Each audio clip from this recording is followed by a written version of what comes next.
Iran America സംഘർഷത്തിൽ വീണ്ടും ചർച്ചയ്ക്ക് വഴി തെളിയുന്നു. ഇസ്ലാമാബാദിൽ ചർച്ച നടന്നേക്കുമെന്ന് സൂചന. ഇസ്രയേൽ ചാര സംഘടന പാക് പ്രധാനമന്ത്രിയുടെ അടക്കം കൊലപ്പെടുത്താൻ പദ്ധതിയിട്ടെന്ന് റിപ്പോർട്ടുകൾ.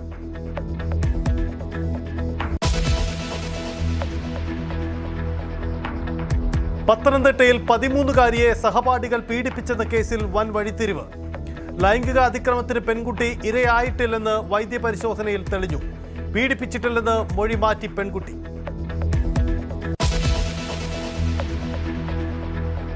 അൻസിബയുടെ പരാതിയിൽ കോടതിയുടെ ഇടപെടൽ. ലക്ഷ്മിപ്രിയയ്ക്കും ഭർത്താവിനും SIക്കുമെതിരെ കേസെടുക്കണമെന്ന് തൃപ്പൂണിത്തുറ മജിസ്ട്രേറ്റ് കോടതി. പോരാട്ടം പവർ ഗ്രൂപ്പിനെതിരെയെന്ന് ശ്വേതാ മേനോൻ.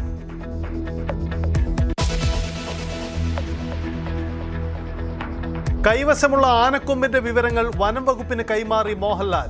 വീട്ടിലെത്തി വിവരങ്ങൾ ശേഖരിച്ച് DFO.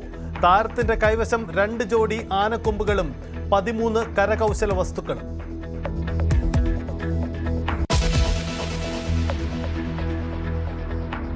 പ്രതിപക്ഷ ഉപനേതാവ് പദവിയിൽ പിണറായിക്ക് CPIയുടെ മറുപടി. ആവശ്യത്തിൽ നിന്നും പിന്നോട്ടില്ല. ഇടതു പാർട്ടികൾക്ക് കീഴ്വഴക്കങ്ങൾ മാറ്റിയ പാരമ്പര്യമെന്ന് PP സുനീർ. CPI ഉന്നയിച്ചതൊക്കെ ശരിയെന്ന് പിന്നീട് ബോധ്യമായിട്ടുണ്ടെന്നും അസിസ്റ്റന്റ് സെക്രട്ടറി.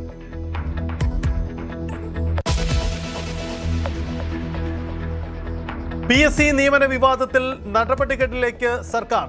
ഉന്നതതല അന്വേഷണം പ്രഖ്യാപിച്ചേക്കും. നാളെ നിർണായകമായ PSC യോഗം. ചെയർമാന്റെ ഡ്രൈവറുടെ ഭാര്യയെ നിയമിച്ചതും പിൻവാതിൽ വഴിയെന്ന ആരോപണം.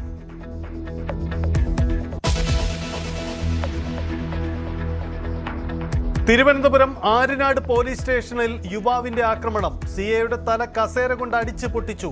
കുളപ്പട സ്വദേശി യദു പോലീസ് കസ്റ്റഡിയിൽ.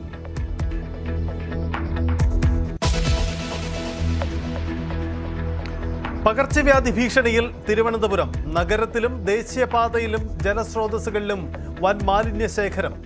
ശുചീകരണ പ്രവർത്തനങ്ങളും അവതാളത്തിൽ.